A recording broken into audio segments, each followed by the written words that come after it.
I wanted to chat a little bit about lecturing as a career option within a university. So do you have any kind of idea that you would say there are certain types of people maybe who should consider lecturing, or certain types of people who should not consider lecturing? If you don't know, you've never worked in the corporate world and you're busy studying full time, how would you know that lecturing would be for you?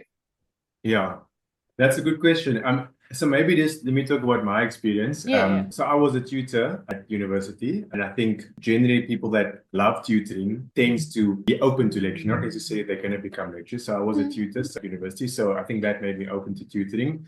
But if I go back to high school, I also tutored a bit at high school. So matric, I tutored grade 11s, and my dad's a retired teacher, so I think the teaching thing was kind of embedded. He just told me I can be whatever I want to be, just I'll become a teacher. So I guess lecturing is, yeah, the next best thing. So I think tutoring definitely makes you open to lecturing. But I think more important than that is just you got to be willing to make an impact on the students. I think if you trying to do the lecturing thing so that you can climb some sort of ladder, it's going to get to you, because if it's not student focused, lecturing can become very limiting and frustrating, especially in the public universities. So I think if you're someone that just loves making an impact in people's lives, and if you like tutoring, I think those two makes you more open to become a lecturer.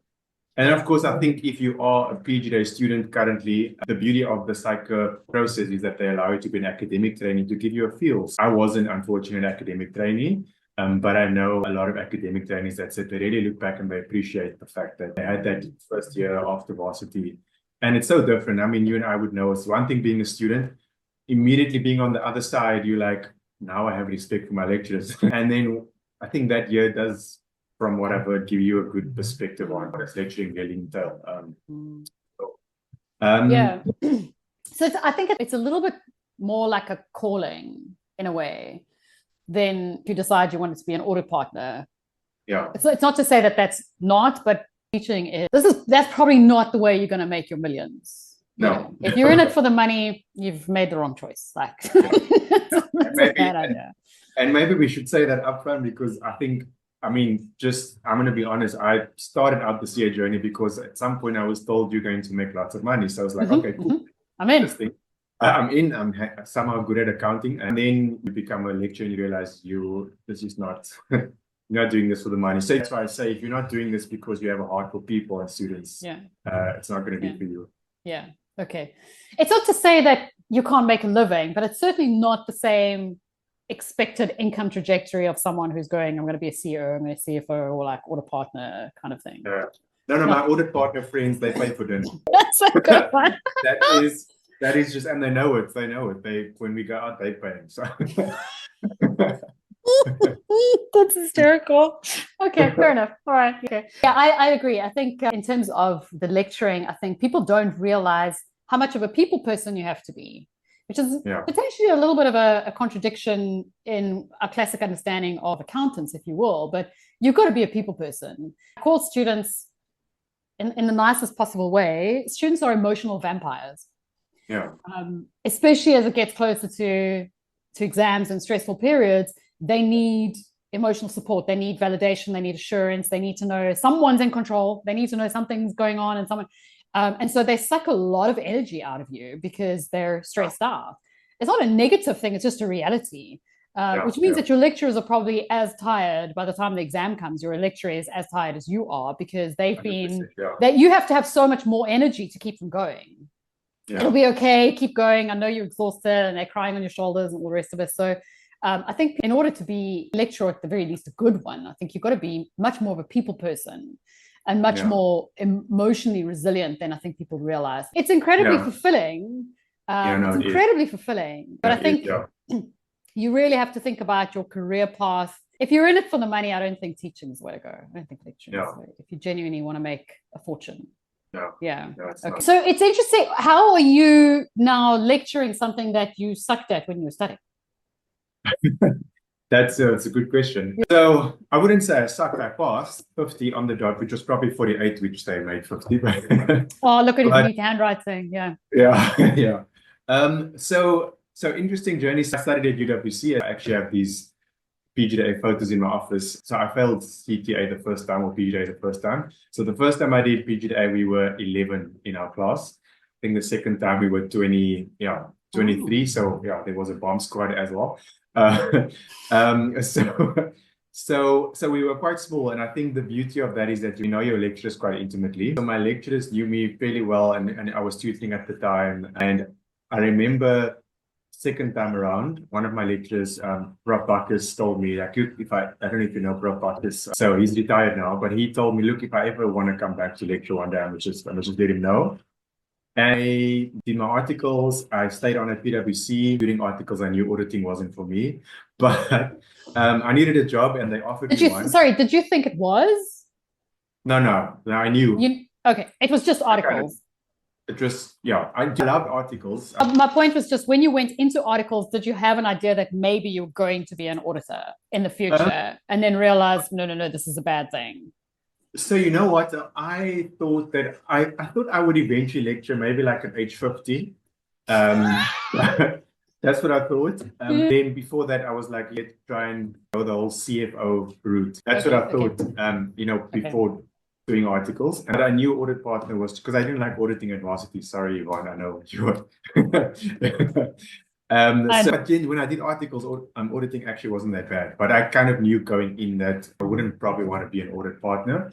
But at the end of articles, PwC offered me to stay on, and I was planning to get engaged at the time, and I figured I probably need some stability. So I makes sense. So I took the offer. Didn't last long. Then I did the FM thing. That also didn't last long. And then I remembered my lecturer that said the lecturing thing, and I called and they said, "We can get back to me, actually, Prof. Bacchus." Until 3 months later, Prof. Loxon, who worked with Prof. Bacchus, gave me a call and said, "We're going to have vacancies. We think you should apply." Wow, okay.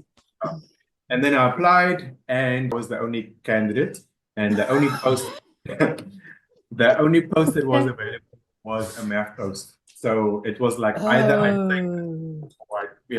What did you want to lecture? If you'd have had a choice, what would you have chosen? I think I probably, weird enough, would have chosen either auditing or financial accounting, because auditing, I mean, I was an audit manager for a bit. Financial accounting, I kind of, that was, other than tax, that was my best subject as a student. So I probably would have chosen that, but I think having ended up in math, I think that's just God's grace, because I think math opened up this whole desire for critical thinking and all those things. Okay, because it's always interesting when you're struggling with something, when you're studying, the idea of going, one day I'm going to teach this. No, I don't think so. I struggled with financial management in CTA, surprise, and it's like everybody else.